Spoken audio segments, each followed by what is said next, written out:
So, it's that time of year again, and everyone's favorite home invader is back. No, not the guys from Home Alone. I'm talking about Santa Claus. Most of us have probably already outgrown the jolly old fat guy and don't believe in him anymore. But did you know he actually is real? Or should I say he was real? Yeah, he's been dead for a long time now. Sorry for getting your hopes up, but at least now you can learn about how Saint Nicholas of Myra became the man we all know and love today. The story of old Saint Nick is one full of gaps and questions. Oh, but how can that be? Everyone knows that history is perfectly documented. Yeah, I wish it was. To tell you the truth, historians aren't even sure if Saint Nick of Myra even existed. The first historical record of him is more than 100 years after his death, when a church was built in Myra in his name. And then another 100 years go by, before any mention comes up until Emperor Justinian ordered renovations on his church in Constantinople. Even his first biography wasn't written until about 500 years after his death. But due to several bishops and nobility taking the name Nicholas to honor him a few decades after his death, and the fact that he had a tomb that you could visit, most historians just agree that a historical figure named Nicholas probably existed. So while it's not 100% certain, it is highly likely that he did. Okay, now let me just summarize his life real quick. He was born into a rich family as an only child, and inherited all their money when his parents passed away. He spent this money helping the poor and spreading Christianity. A few trips to Jerusalem and some Christian magic later, he eventually died on December 6th and is honored as a saint.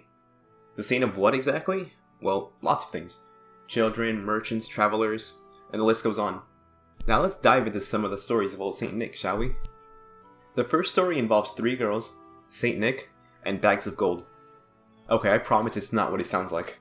Essentially, a father of 3 girls was poor and couldn't pay the dowry required to wed them off to someone, so the girls were probably going to be forced into a life of prostitution. Upon hearing this, Saint Nick was determined to help his family out, so at night he would go to their house and throw a bag of gold through their window. He repeated this for the next 2 days, and some stories even say that on the 3rd night he dropped it in through the chimney. And so, not only were these 3 girls saved from a life of prostitution, but also we got our first association between gift giving and Saint Nick. Now this second story sounds more like a horror movie at first. These 3 kids go into a tavern where the innkeeper has them killed, butchered, and their meat pickled. When Saint Nick heard about this, he hurried to the inn, where he not only turned the pickled children back to normal, but he also resurrected them. The stories deviate here. In some, the innkeeper apologizes and his barren wife has a child, and in others he's punished accordingly.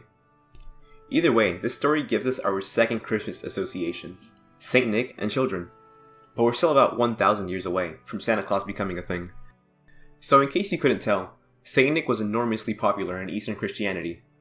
This can be attributed to the Russian conversion of Christianity, which started with this terrifying woman and her grandson. They pushed for Christianity in Kiev, eventually setting the groundwork for Christianity spreading into Russia, making the cult of Nicholas even more popular. Remember when I said Saint Nick is literally the saint of anything? Well, his popularity kept growing, because any group could say that the Saint Nicholas was their saint.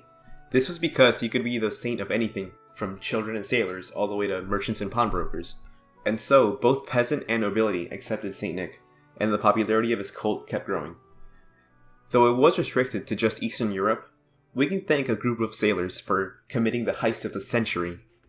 Probably. For spreading it everywhere else. So basically, in 1087, a group of merchants from the city of Bari wanted to increase tourism in their city so that they could make more money. Let me just tell you how I think this conversation went exactly. Hey, you know what really attracts tourists? Saints. Well, there's no saints buried in Bari, so what are we gonna do? Remember Saint Nicholas? He was pretty cool. Too bad he's buried somewhere in like Turkey. Hey, you wanna go steal him? So putting my incredible Latin skills aside, that's exactly what they did. As much as I want to go into this crazy, wacky story, that'll have to be a video for another time. I'm just gonna have to give you the Cliff Notes version of this if I want to get this out by Christmas. So they set sail and arrived at Myra. They tricked the monks into letting them into Nick's tomb, and they proceeded to grave rob him. Okay, before we go any further, I just want to make it clear that the transfer of bones of Saint Nick is a heated debate currently, as historians and theologians argue whether the bones were given to the merchants so that the tomb wouldn't fall to the Muslims, or if it really was just straight up Tomb Raider Saint Edition. Either way, the jury's still out, but we at History Lane think it's funnier if they just showed up and stole some bones, so that's what we're gonna go with. And so the merchants returned back to Bari, where the other merchants, the bishop, and the monks all got into an argument about where they should bury the bones. They eventually decided to just build a new church for Saint Nick and bury him there. The bones now being located in Bari is what helped introduce and spread Saint Nick through Western Europe. Take France for instance. The nuns started to practice gift giving on the eve of Saint Nicholas Day, to poor children in honor of the stories of Saint Nick. This tradition spread to the rest of Europe, and gift giving on this day became more common. So everything was moving along just fine and dandy, at least until Martin Luther had to ruin it by nailing his 95 Thesis on the church door. And thus began the protest to end all protests, the Protestant Reformation. So this is a whole nother thing, but I mention it because it affects Saint Nick, and the fact that it led to an outright denial of iconography. In simpler terms, the worship of saints was frowned upon, causing more and more Protestant countries to be against the idea of St. Nicholas Day. This eventually led to the gift giving being transferred over to Christmas Day, along with the Christ child being the one who gives out the gifts. Literally baby Jesus. Who thought this was a good idea? Well anyway, some countries went along with this rejection of St. Nick, while others didn't. Specifically the Dutch. In Amsterdam, the love of Saint Nick, or Sinterklaas, was too great, and none of the reforms during the Protestant Reformation really stuck with them. The Dutch soon brought their love of Sinterklaas to America, in the American Dutch colonies of New Jersey, Pennsylvania, and most importantly New York. New York is particularly important here, because of a certain club, the New York Historical Society. The NYHS truly started the transformation of St. Nicholas into Santa Claus. So the story starts with John Pintard, a merchant and philanthropist, who was in charge of the NYHS. He contributed to the tale of Santa by starting the annual St. Nicholas Day dinner in December, where he commissioned a carving of St. Nicholas to be made, dressed in bishop clothing. The next person to contribute to the transformation was Washington Irving, brother-in-law to Pintard, and America's first real popular author. In 1809, he wrote the satire, A History of New York. In the book, he references St. Nick 25 times and emphasizes the importance of him in Dutch culture.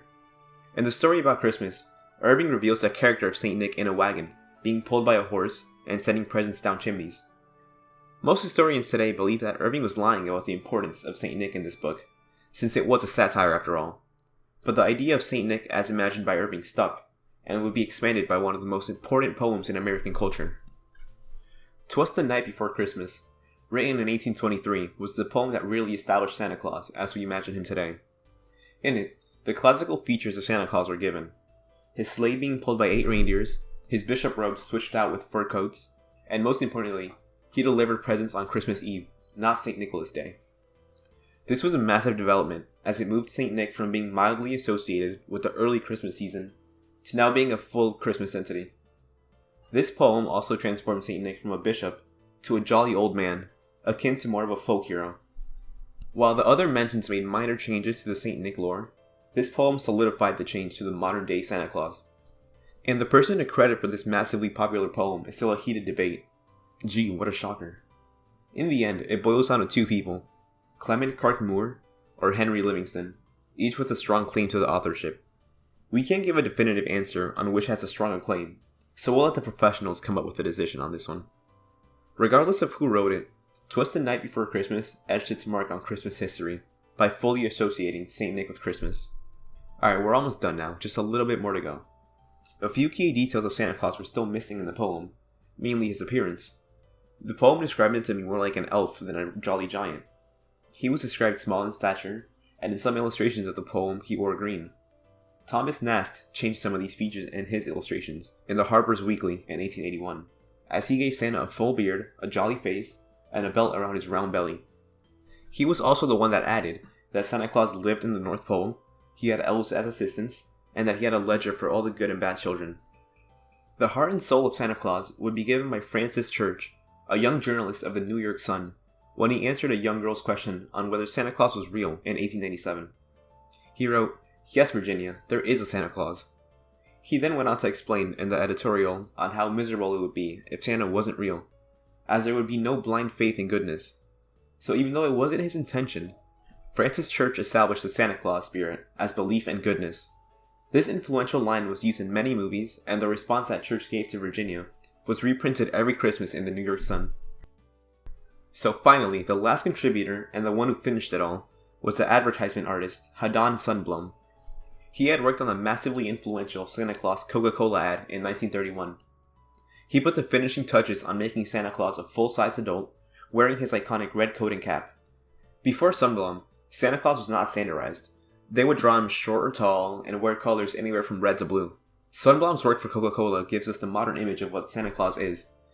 And since it was featured for Coca-Cola, it solidified the popular imagination of Santa Claus in the eyes of the consumer, and therefore American culture. Here's a fun little fact. This advertisement was so persuasive that for a long time, it was believed that Coca-Cola had invented Santa Claus to sell their products. So in the end, the transformation from Saint Nick of Myra into Santa Claus was a long ordeal, one that spanned continents and centuries, one that involved myths, heists, and good old-fashioned consumerism. It was a transformation that made a religious figure into an American folktale made to sell products. Truly the definition of American capitalism. So anyway, whether you're celebrating Christmas for religious reasons or just to get some gifts, hopefully you have a wonderful Christmas and happy holidays to everyone.